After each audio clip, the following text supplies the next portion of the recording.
6届嘛，好，那你是第几次参选？第一次。OK， 好，那因为做文宣的我们第一个我们还是刚刚2位老里长讲得很清楚，就是说，因为你要第一个年轻人要去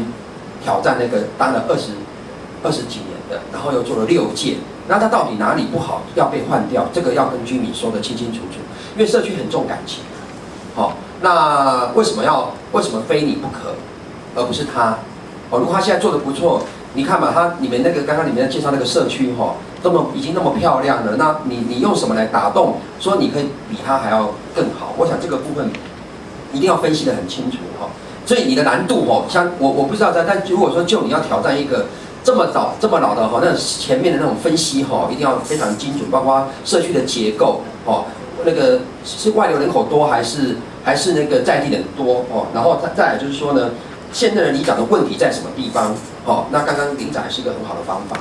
那还有社区发展协会，不晓得现在的里长跟社区发展协会的关系是怎么样？是对立的还是里长兼社区发展协会？这个都要厘清有些时候是先破社区发展协会，再攻里长这个是方法是不同。还有呢，居民到底期待哪些改变？这是另外一点。另外一个呢，刚刚我们的那个张里长讲你这是个人利益还是那个公共利益？这个要很清楚，这个感觉像个人利益，不是公共利益。有些宣传力那个咖啡店因为我可是看不起。我拿这一份给大家看，是我要改版，不是这一份。后面是这个地图。我是讲安尼，但是安尼有当时是讲那个不小心会误会就个人利益或公共利益那再来就是说呢，如果要把文宣做得更好，就故事行销比如说刚刚那个张里长讲了一张文宣一个故事然后搞不好会看，而且故事跟我们周遭的居民有关。尤其我们在做社区文宣里面，如果我们居民他就是一个平凡的人嘛，但是当居民成为主角的时候就像我们最近我们公督门改版之后，我们把我们的评鉴委员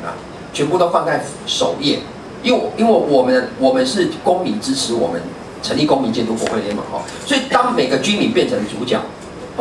变成主角的时候，那完全就不一样。因为搞不好你那个文宣里面有那个80多岁的阿嬷人家会去看。但是问题是你也没有那么多钱做那么多文宣，对不对？所以你的文宣，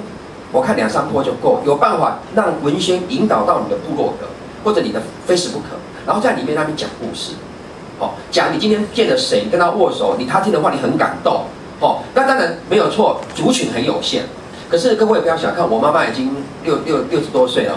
因为我以前都写那个部落格，后来现在改写那个 Facebook， 她就拍到我不见了。有发生什么事看你跟我想要，然后后来我说我在用 Facebook， 我说我在用 Facebook， 可是他说他不会用，我说他没办法，你一定要叫我的弟弟妹妹教你，所以他现在会用 Facebook。好，那我的意思是说，当你的文宣跟你的居民紧紧扣，我看你的弟弟 Facebook 呢，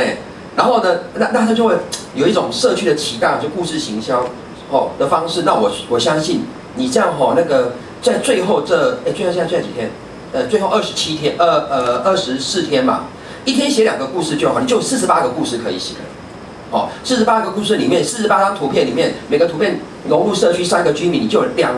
1000多个居民的照片上到你的那个网站上了这是另外一个建议了，好，谢谢。